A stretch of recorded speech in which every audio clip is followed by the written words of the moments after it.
ನೀವಿನ್ನು ನಿಮ್ಮ ಡೈಮಂಡ್ ಕನ್ನಡ ಟಿವಿಗೆ ಸಬ್ಸ್ಕ್ರೈಬ್ ಆಗಿಲ್ಲವೇ? ಹಾಗಿದ್ದರೆ ಸಬ್ಸ್ಕ್ರೈಬ್ ಬಟನ್ ಮೇಲೆ ಕ್ಲಿಕ್ ಮಾಡಿ ಹಾಗೂ ನಮ್ಮ ಹೊಸ ವಿಡಿಯೋಸ್ ಅಪ್ಲೋಡ್ಗೋಸ್ಕರ ಪಕ್ಕದಲ್ಲಿ ಕಾಣುವ ಬೆಲ್ ಬಟನ್ ಮೇಲೆ ಕ್ಲಿಕ್ ಮಾಡಿ. ನಮ್ಮ ಎಲ್ಲ ವಿಡಿಯೋಸ್ಗಳನ್ನು ಲೈಕ್ ಮಾಡಿ, ಶೇರ್ ಮಾಡಿ ಹಾಗೂ ಕಮೆಂಟ್ ಮಾಡಿ.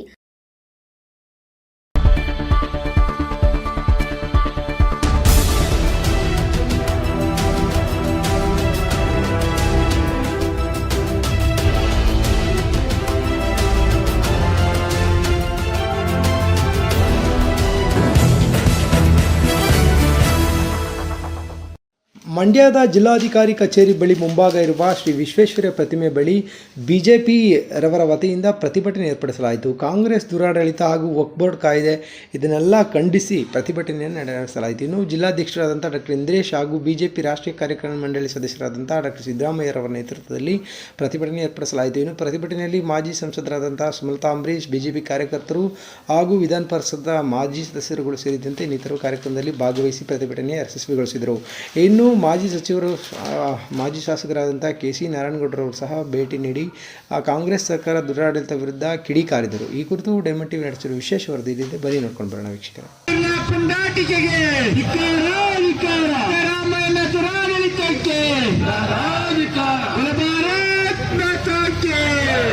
ಭಾರತೀಯ ಜನತಾ ಪಾರ್ಟಿಗೆ ಕೊಡ್ರಪ್ಪ ಮಾತಾಡ್ಲೆ. ಬಿಜೆಪಿಯ ಜನಪರ ಹೋರಾಟಕ್ಕೆ ರಾಜ್ಯಾದ್ಯಂತ ಧರಣಿಯನ್ನು ಹಮ್ಮಿಕೊಂಡಿದೆ. ಆ ಧರಣಿಗೆ ಇವತ್ತು ಧರಣಿಯನ್ನು ಹಮ್ಮಿಕೊಂಡಿದ್ದೇವೆ. ಆ ಧರಣಿಗೆ ಆಗಮಿಸಿರುವಂತ ಮಂಡ್ಯ ಜಿಲ್ಲೆಯ ಮಾಜಿ ಸಂಸದರು ಆದಂತ ಶ್ರೀಮತಿ ಸುಮಲತಾ ಅಂಬರೀಶ್ ಮೇಡಮ್ ಅವರು ಬಂದಿದ್ದಾರೆ. ಈ ಕಾರ್ಯಕ್ರಮದ ಪರವಾಗಿ ಮಂಡ್ಯ ಜಿಲ್ಲೆಯ ಭಾರತೀಯ ಜನತಾ ಪಾರ್ಟಿ ಎಲ್ಲ ಕಾರ್ಯಕರ್ತರ ಪರವಾಗಿ ಅವರ ಸ್ವಾಗತವನ್ನ ಬಯಸಾಗಿ ಬಂದಿದ್ದಾರೆ. ಈ ಕಾರ್ಯಕ್ರಮವನ್ನು ಉದ್ದೇಶಿಸಿ ಮಂಡ್ಯ ಜಿಲ್ಲೆಯ ಮಾಜಿ ಸಚಿವರು, ಹ್ಯಾಟ್ರಿಕ್ ಶಾಸಕರಾಗಿ ಅಭಿವೃದ್ಧಿ ಕೆಲಸವನ್ನ ಮಾಡಿದಂತ ಮಾನ್ಯ ನಾರಾಯಣಗೌಡರು ಸಭೆಯನ್ನು ಉದ್ದೇಶಿಸಿ ಮಾತಾಡಬೇಕು ಅಂತೇಳಿ ವಿನಂತಿ ಮಾಡ್ತೇನೆ. ಇಡೀ ಕರ್ನಾಟಕದಲ್ಲಿ ವಕ್ಫ್ ಬೋರ್ಡನ್ನ ಯಾವುದೇ ಕಾರಣಕ್ಕೆ ಇಡಕೂಡದು. ಇದು ಇಡೀ ಭಾರತದಲ್ಲಿ ಕೇವಲ ಕರ್ನಾಟಕದಲ್ಲಿ ವಕ್ಫ್ ಬೋರ್ಡ್ ಅನ್ನು ಮಾಡಿ ರೈತ ಮತ್ತು ದೇವಸ್ಥಾನಗಳು ಮತ್ತು ಸ್ಕೂಲ್ ಕಾಲೇಜಿನ ಭಾರತೀಯ ಜನತಾ ಪಕ್ಷ ಇದನ್ನ ಇಡೀ ಕರ್ನಾಟಕದಲ್ಲಿ ಹೋರಾಟ ಕೊಡುವಂತಹ ಸಂದರ್ಭದಲ್ಲಿ ನಮ್ಮ ಮಂಡ್ಯ ಜಿಲ್ಲೆಯ ಸಂಸದರು ನನ್ನ ಅಕ್ಕ ಆದಂತಹ ಸುಮಲತಾ ಅಂಬರೀಶ್ ಅವರು ಬಂದಿದ್ದಾರೆ. ಅವರಿಗೆ ನಾನು ಅಭಿನಂದನೆಯನ್ನು ಈ ಸಂದರ್ಭದಲ್ಲಿ ಹೇಳಿಕ್ಕೆ ಬಯಸ್ತಾ ಇದ್ದೀನಿ. ಅದ್ರ ಜೊತೆಗೆ ನಮ್ಮ ಜಿಲ್ಲಾ ಅಧ್ಯಕ್ಷರು ಡಾಕ್ಟರ್ ಇಂದ್ರೇಶ್ ಅವರೇ ಮತ್ತು ನಮ್ಮ ಡಾಕ್ಟರ್ ಸಿದ್ದರಾಮಯ್ಯಜಿ ಅವರೇ ಮತ್ತು ನಮ್ಮ ಅವರು ಓಪನ್ ಆಗಿ ಹೇಳುವುದು, ನನಗೆ ಮುಖ್ಯಮಂತ್ರಿ ಆರ್ಡರ್ ಕೊಟ್ಟಿದ್ದಾರೆ, ಅದಕ್ಕಾಗಿ ನಾನು ಮಾಡ್ತಾ ಇದ್ದೀನಿ ಅಂತೇಳಿ. ಏನು ಹಿಂದುತ್ವ ಬೇಡವಾ ನಿಮ್ಗೆ? ನಮ್ಮ ಹಿರಿಕರೆಲ್ಲ ಹೇಳಿದ್ರು, ಸಿದ್ದರಾಮಯ್ಯ ಅಂಬೇಡ್ಕರ್ ತಂದಿರುವಂತ ಸಂವಿಧಾನವನ್ನ ಮುಚ್ಚಾಕ್ಬೇಕು. ನಿಮ್ಮ ಲೀಡರ್ ಇಂಥವ್ರ ಸಂವಿಧಾನವನ್ನ ಮುಖ್ಯಮಂತ್ರಿ ಪ್ರಧಾನಮಂತ್ರಿ ಓಡಿಲ್ಲ ಅಂತ ನೀವೇನ್ರಿ ಮಾಡ್ತಾ ಇದ್ದೀರಿ? ಸಂವಿಧಾನವನ್ನ ಓದ್ತೇನೆ ನೀವು ಅಲ್ಲಿ. ನಾವು ಯಾವ ಜಾತಿ ಬಗೆಗೆ ನಾವು ಕೆಟ್ಟಾಗಿ ಮಾತಾಡಕ್ ಹೋಗಲ್ಲ. ಬಿಜಾಪುರದಲ್ಲಿ ನಮ್ಮ ಕರ್ನಾಟಕ ಮುಖ್ಯಮಂತ್ರಿ ಆಗಿರ್ಬೋದು ಸಿದ್ದರಾಮಯ್ಯ ಅವರು ರೈತರ ಬಗ್ಗೆ, ದೇವಸ್ಥಾನದ ಬಗ್ಗೆ ಸುಮ್ಮನೆ ಮೂಡೋದೇನಾದ್ರು ಒಂದು ಚಿಕ್ಕ ಕಷ್ಟ ಬಂದಾಗ ಎಲ್ಲ ದೇವಸ್ಥಾನವನ್ನು ಹೋಗಿ ಕಾಡ್ ಮಾಡ್ತಾ ಇದ್ರು. ಈ ದೇವಸ್ಥಾನದ ಆಸೆಯನ್ನೇ ನೀವು ವಕ್ಫ್ ಬೋರ್ಡ್ ಅಂತ ತೋರಿಸ್ತಾ ಇದ್ದೀರಿ. ನ್ಯಾಯನ ನಿಜವಾಗ್ಲೂ ನಿಮ್ಗೆ ನಾಚಿಕೆ ಆಗ್ಬೇಕು ಅಂತ ಹೇಳಕ್ ಬಯಸ್ತಾ ಇದ್ದೀನಿ. ಸಿದ್ದರಾಮಯ್ಯಜಿ, ನಾಚಿಕೆ ಆಗ್ಬೇಕು ನಿಮ್ಗೆ. ಎಲ್ಲಿದ್ದಾರೆ ದೇವರು ಅಂತ ಒಂದು ಕಾಲದಲ್ಲಿ ಹೇಳ್ತಾ ಇದ್ರಿ, ಇವಾಗ ದೇವ್ರ ಮೇಲೆ ಹೋಗ್ತಾ ಇದ್ದೀರಿ ಮೂಡ ಕೇಸ್ನಲ್ಲಿ. ನಿಜವಾಗ್ಲೂ ಹಿಂದೂ ಆಗ್ಲಿ ಮುಸ್ಲಿಂ ಆಗ್ಲಿ ಆಸ್ತಿಗೆ ನಿಮ್ಗೆ ಯಾವುದೇ ಕಾರಣದ ಹಕ್ಕಿಲ್ಲ. ಜಮೀರ್ ಅವರೇ, ನಿಮ್ಮ ಬುಡವನ್ನ ಕಿತ್ತೊಗೆಯೋದಕ್ಕೆ ಮಾಡಿದ್ದಾರೆ ಅಂತ ನಾನು ಹೇಳಲಿಕ್ಕೆ ಬಯಸ್ತಾ ಇದ್ದೀನಿ. ನಿಮ್ಗೆ ಅಧಿಕಾರ ಇಲ್ಲ. ಯಾವುದೇ ಆಸ್ತಿ, ದೇವಸ್ಥಾನ, ಸ್ಕೂಲು, ಕಾಲೇಜ್ಗಳಿಗೆ ಸೇರಿಸ್ತಾ ಇದ್ದೀರಲ್ಲ ನೀವು, ಜಿಲ್ಲಾಧಿಕಾರಿಗಳು ಮತ್ತೆ ತಾಲೂಕಿನ ತಹಸೀಲ್ದಾರ್ಗಳು ಹೇಳಿ, ನಿಜವಾಗ್ಲೂ ನಿಮ್ಮನ್ನ ಆಸ್ತಿ, ಜನಪರ ಆಸ್ತಿ. ಅದಕ್ಕಾಗಿ ನಾನು ಏಕವಚನದಲ್ಲಿ ಮಾತಾಡೋದಿಲ್ಲ. ಜಮೀನವರೇ, ಶೀಘ್ರದಲ್ಲಿ ಇದನ್ನ ನೀವು ಈ ಒತ್ತಡನ್ನ ಹೆಸರನ್ನ ತೆರವುಗೊಳಿಸಿ ನೀವು ಗೌರವದಲ್ಲಿ ಇಲ್ಲ ಅಂತ ಹೇಳಿದ್ರೆ ಅಷ್ಟೇ. ನಮ್ಮ ಮಂಡ್ಯ ಜಿಲ್ಲೆಯಲ್ಲಿ ಪ್ರತಿಯೊಂದನ್ನು ಇವತ್ತು ಗೌರವದಿಂದ ನಾವು ಈ ಪ್ರತಿಭಟನೆಯನ್ನ ಮಾಡ್ತಾ ಇದ್ದೇವೆ. ಇಲ್ಲ ಅಂತ ಹೇಳಿದ್ರೆ ಈ ರಸ್ತೆನ ಎಲ್ಲ ನಮ್ಮ ರೈತ ಸಮುದಾಯಕ್ಕೆ, ನಮ್ಮ ಎಲ್ಲ ಹಿಂದೂಗಳ ಸಮುದಾಯಕ್ಕೆ ಹೇಳಿ ಪ್ರತಿಯೊಂದು ರಸ್ತೆಯನ್ನ ತಡೆಸಿ ಲಾರಿ ಎತ್ತಿನ ಗಾಡಿಗಳನ್ನ ರಸ್ತೆಯಲ್ಲಿ ತಡೆಹಿಡಿಯುವಂತ ಕೆಲಸಗಳನ್ನ ನಾವು ಶೀಘ್ರದಲ್ಲಿ ಮಾಡ್ತೀವಿ ಅಂತ ಹೇಳಿಕ್ ಬಯಸ್ತಾ ಇದ್ದೀವಿ. ಸಿದ್ದರಾಮಯ್ಯನವರೇ, ಶೀಘ್ರದಲ್ಲಿ ನೀವು ಈ ದಿನನೇ 24 ಗಂಟೆಲ್ಲ ತೀರ್ಮಾನ ತಗೊಳ್ಳೋದು ಒಳ್ಳೇದು ಅಂತ ಹೇಳಿಕ್ ಬಯಸ್ತಾ ಇದ್ದೀವಿ. ಯಾವುದೇ ಕಾರಣಕ್ಕೂ ನಾವು ಯಾರ ಆಸ್ತಿ ಕಿತ್ಕೊಳ್ಳಲ್ಲ. ಆರ್ಟಿಗೆ ಕೊಡ್ತಾ ಇದ್ದಾರೆ. ನಮಸ್ಕಾರ. ಬೋಲೋ ಭಾರತ್ ಮಾತಾ ಕಿ. ಎಲ್ಲ ಮಿಸ್ ಮಾಡ್ತಾ ಇದೀವಿ, ತಿಳ್ಕೊಳ್ತಾ ಇಲ್ಲ ನಾವು. ಅದನ್ನ ನಾವು ಗಂಭೀರವಾಗಿ ತಗೊಳ್ತಾ ಇಲ್ಲ ಅನ್ನೋ ಒಂದು ವಿಚಾರ ನಾನು ನಿಮ್ಮಲ್ಲಿ ಹೇಳಕ್ ಇಷ್ಟಪಡ್ತೀನಿ. ಇದು ನಮಗೆ ಅಥವಾ ಒಂದು ಪಕ್ಷಕ್ಕೆ, ಒಂದು ಸಮುದಾಯಕ್ಕೆ ಮಾತ್ರ ಸಂಬಂಧಪಟ್ಟಿದ್ದ ವಿಷಯ ಅಲ್ಲ. ಇವತ್ತಿನ ದಿನ ಈ ವಿಷಯವನ್ನು ನಾವು ಏನಾದರೂ ಗಂಭೀರವಾಗಿ ಪರಿಗಣಿಸದೆ ಹೋದ್ರೆ ಇದೆ ಅನ್ನೋದನ್ನ ಮಾತುಗಳಲ್ಲಿ ಹೇಳಕ್ ಬರಲ್ಲ.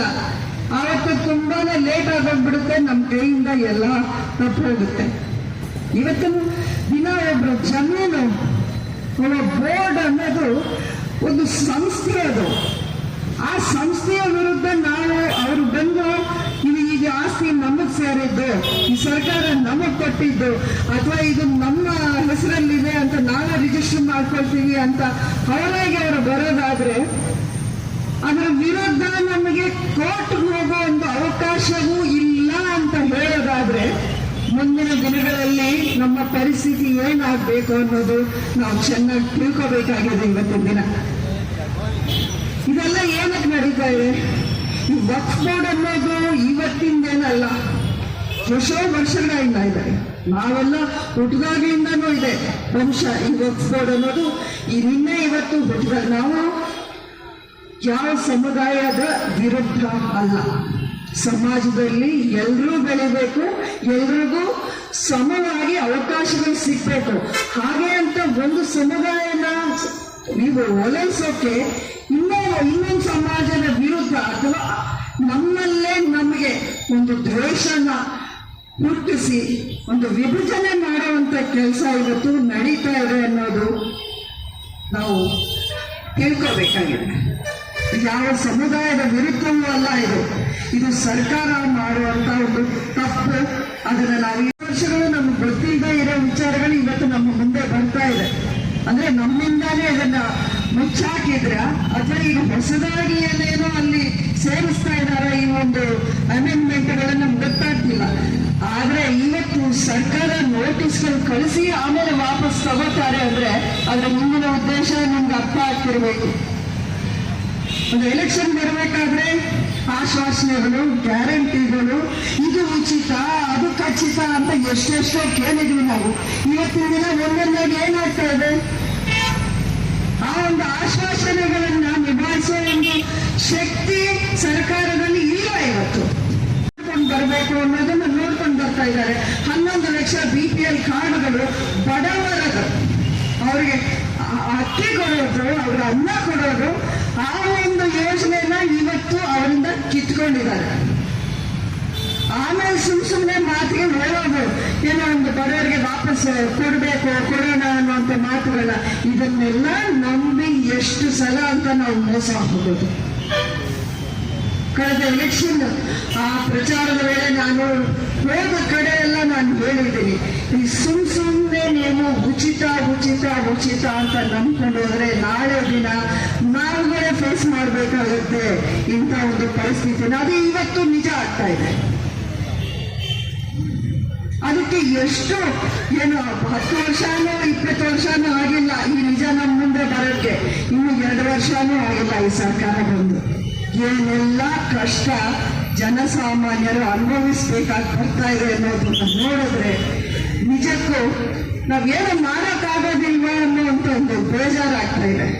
ಆದ್ರೆ ಸುಮ್ಮನೆ ಕೂತ್ಕೊಂಡ್ರೆ ನಾವು ಮಾತ್ರ ಅಲ್ಲ, ನಮ್ಮ ದೇಶಕ್ಕೆ, ನಮ್ಮ ಸಮಾಜಕ್ಕೆ, ನಮ್ಮ ಸಮುದಾಯಕ್ಕೆ, ನಮ್ಮ ಧರ್ಮಕ್ಕೆ ನಾವುಗಳು ಮಾಡ್ತಿರೋ ಅನ್ಯಾಯ ಆಗುತ್ತೆ ಅನ್ನೋವಂಥ ಒಂದು ಎಚ್ಚರಿಕೆಯಲ್ಲಿ ನಾವೆಲ್ಲ ಇರಬೇಕು. ಇವತ್ತೊಂದು ದಿನ ಮೋದಿ ಅವರ ಸರ್ಕಾರ, ಬಿಜೆಪಿ ಸರ್ಕಾರ ವಕ್ಫ್ ಬೋರ್ಡಲ್ಲಿ ಏನೇನು ಲೋಪದೋಷಗಳಿವೆ ಅದನ್ನು ಒಂದು ತಿದ್ದುಪಡಿಸಿ ಅದನ್ನ ಒಂದು ಅಮೆಂಡ್ಮೆಂಟ್ಗಳನ್ನ ತರಬೇಕು ಅಂತ ಮುಂದಾಗಿದ್ದಾರೆ. ಸ್ಪೀಕರ್ನ ನೀತಿಗೆ ಮತ್ತೊಮ್ಮೆ ದೇಶವನ್ನು ಇಬ್ಬಾಗ ಮಾಡಲು ಷಡ್ಯಂತ್ರ ಮಾಡುತ್ತಿರುವ ಕಾಂಗ್ರೆಸ್ ಪಕ್ಷಕ್ಕೆ ರದ್ದಾಗಲಿ, ರದ್ದಾಗಲಿ.